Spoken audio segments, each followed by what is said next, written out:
Glenn Parker, High Vibration Foundation. Thank you for joining me.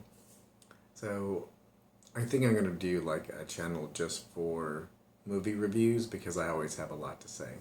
And I know I was watching something and I came across Giant Robot, Johnny Sokko and the Giant Robot. I'm like, ah. I remember when I was a kid in kindergarten, kid, right? Before you might even be considered a kid, having this little plastic watch, and actually you could pop it open, you can keep food in there, like put M&Ms or whatever in there to have a snack, and I popped that thing open in the playground, and my friend James, and I'm like, giant robot, and I would tell him to do something, and he would do it. So we were playing and pretending giant robot like from way back in the day. So I came across this, and I remember watching them. I don't think I ever saw the very first one, but I remember watching them on a high UHF channel on my little black and white, little tiny black and white TV, and like channel 52 or whatever it was way back in the day, and before cable, my friends, and I'm sure I caught them like later on after they were aired, because I wasn't born when they were originally manufactured. The first one that I watched was the very first episode in 1967 was made. So it ended at 2 seasons in 1960 up to 1968 around October. So I'm watching this thing, and I decided to watch the very first episode. I may not watch all of them. I did grab them and get all of them, but I decided I'll watch the very first one and see how you feel if you want to go through them all, because there's a lot of classic TV. So. And very nostalgic. I was like, oh, I gotta see at least the very first one to get the backstory. And so they're on a ship, and a treacherous alien has gone to the bottom of the ocean and has been hiding. And it's like, so Johnny Sokko and his would-be future companion, he's like, hey, how you doing, my little buddy? And oh yeah, I'm excited to be on the ship. He's like, oh, did you know this is the most treacherous area? He's like, yeah, how exciting. He's like, oh, you're a little badass.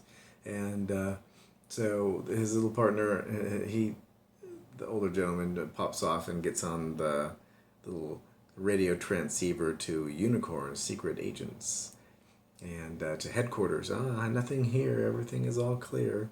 And then hangs up, and then shortly after the boat is shaking, and little Johnny and him jump in the water to run away. So they wake up on a distant shore, or not so distant, who knows, and their hair is beautiful, they're all made up, their clothes are dry, and not only dry, but their suits, both of them having suits, right? This little kid, I know he's 8, 9, and a perfectly pressed suit, perfect little gentleman. So not only did the ocean clean your clothes, but it dry cleaned them when you were laying on face down and on the rocks. The sun dry cleaned them and pressed them for you. So, I'm not taking quarrel with that because, it is a kid's show that we don't have a budget to screw up your clothes and buy you a new pair. So, it is what it is. But I'm not watching that going, okay.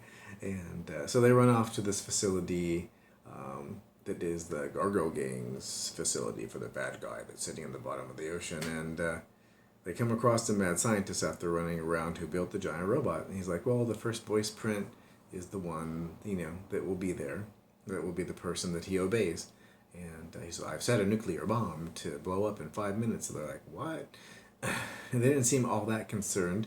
So the mad scientist is shooting at the bad guys now. The bomb is ticking. They're running away. They get outside. Bomb blows up. But all is well. It's a nuclear bomb, he said, that he planted. So I guess there's no such thing as fallout in the past. Or giant robot absorbs it, but they don't explain any of this. So, you could, say, hey, we're okay because giant robot absorbed all the radiation. No, hey, look, it's giant robot and he's just fine.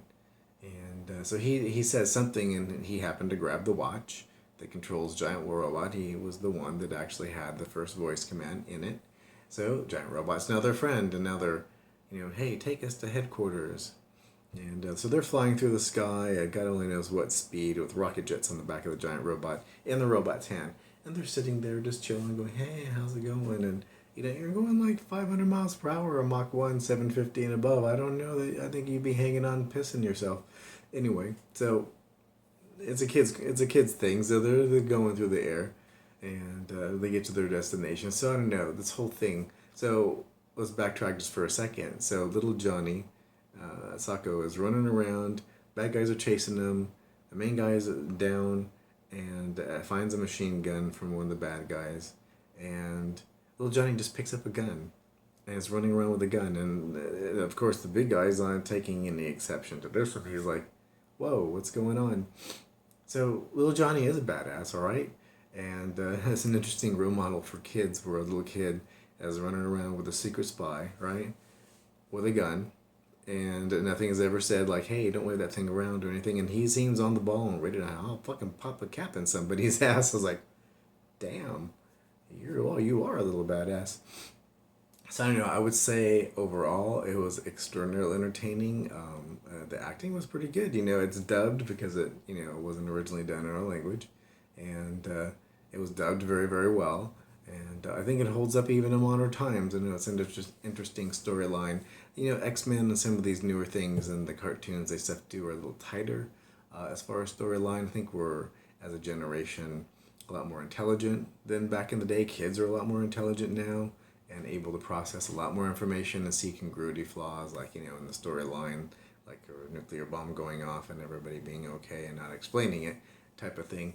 But I think overall it was entertaining and it was interesting. So I don't know. I'm not sure how I would rate them on a 1 through 5, 1 through 10 or whatever. But I said, let's do 1 through 5, and we'll give it a 4.5 because it was pretty awesome, and it shot very well. The film still holds up today. So if you've ever been a fan, or if you just want to brief it for pop culture, I suggest at least watching the first episode to have a basis of conversation with other people, because I think it's a pop culture type of item that it's a classic, so gotta have it.